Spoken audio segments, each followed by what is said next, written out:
মোৰ মৰমৰ চলিয়াত এই চলিয়াত তহঁতক আজি মই 10 নং বস্তু ল'ম বুলি কৈছিলোঁ। যোনে 10 নং বস্তু দিব নোৱাৰা পিঠিৰ চামৰা চেলে দি। অ' ছাৰ, আমাৰ পিঠিৰ চামৰা চেলে ফেলে সেই চামৰা দি ঢোল বনাব নেকি ছাৰ আপুনি? ঢোল নাগেৰা ড্ৰাম ছেট গোটাই বনাই হ'লে বজাই থাকিম মই, হয় না? এই ভেকলা, তই এতিয়া কি 10 নং বস্তু মাতিছা ধুনীয়াকৈ শুনে দি। ছাৰ, মই ছোৱালীৰ বিষয়ে ৰচনা মাতিম। ছোৱালীক উজনি অসমত ছোৱালী বুলি কয় আৰু নামনি অসমত আপী বুলি কয়। ছোৱালীৰ বৈজ্ঞানিক নাম হৈছে ধুমুহা। ছোৱালীৰ প্ৰধান কাম হৈছে কাপোৰ বজাৰ কৰা। কাপোৰৰ দোকানত যাই 100যোৰমান কাপোৰ চোৱা আৰু 1যোৰো কাপোৰ বজাৰ নকৰাকৈ ছোৱালীয়ে গুচি অহাটো ছোৱালীৰ প্ৰধান কাম। ছোৱালীয়ে আজিকালি অনলাইন শ্বপিং কৰি ভাল পায়।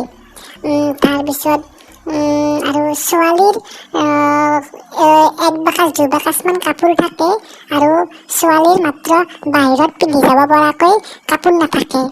তাৰপিছত আৰু ছাৰ, ছোৱালী 2 প্ৰকাৰৰ পোৱা যায়, শকত ছোৱালী আৰু ক্ষীণ ছোৱালী। শকত ছোৱালীৰ দেহত শক্তি থাকে কিন্তু মুখৰ শক্তি নাথাকে, তৰ্ক বেছি কৰিব নোৱাৰে। আৰু ক্ষীণ ছোৱালীৰ দেহত বেছি শক্তি নাই কিন্তু মুখৰ শক্তি বেছি, তৰ্ক কৰি ক্ষীণ ছোৱালীয়ে ধুমুহা সৃষ্টি কৰি দিব পাৰে।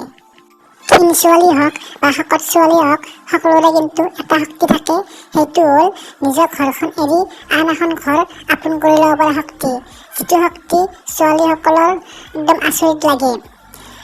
বিয়া হৈ নিজৰ জন্ম হোৱা ঘৰখন এৰি স্বামীৰ ঘৰখন নিজৰ কৰি লয়, সকলো মানুহকে চম্ভালি লয়, এইটো ছোৱালীৰ এটা ডাঙৰ শক্তি, যিটো আমাৰ ল'ৰাবোৰৰ ভাবিলেই বুকু কঁপি উঠে। আমি ল'ৰাবোৰে একদিন আলহীৰ ঘৰত থাকিলেই বহুত দুখ লাগি থাকে, ঘৰৰ লগি মনত পৰি থাকে, কিন্তু ছোৱালীয়ে নিজৰ জন্ম হোৱা ঘৰখন এৰি নিজৰ স্বামীৰ ঘৰখন সদায় আপোন কৰি ৰাখে। ছোৱালীয়ে ইমানখিনি ত্যাগ কৰাৰ পিছতো আমি বহুতেই ছোৱালীৰ কষ্ট বুজি নাপাওঁ। মাত্ৰ যৌতুকৰ কাৰণে ছোৱালীক বহুত অত্যাচাৰ কৰে, মাৰধৰ কৰে, কিমান কি অত্যাচাৰ কৰে।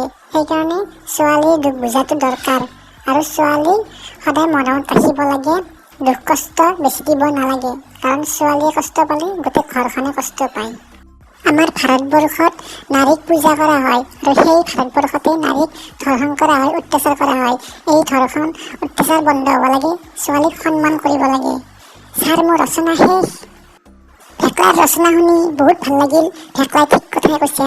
আমাৰ ভাৰতবৰ্ষক নাৰীক পূজা কৰা হয় আৰু সেই নাৰীকে ধৰ্ষণ অত্যাচাৰ কৰা হয়। এই ধৰ্ষণ অত্যাচাৰ বন্ধ হ'ব লাগে, সকলোৱে মাত মাতিব লাগে, প্ৰতিবাদ কৰিব লাগে আৰু এনেকুৱা দোষীক শাস্তি দিব লাগে আৰু ছোৱালীক সন্মান কৰিব লাগে।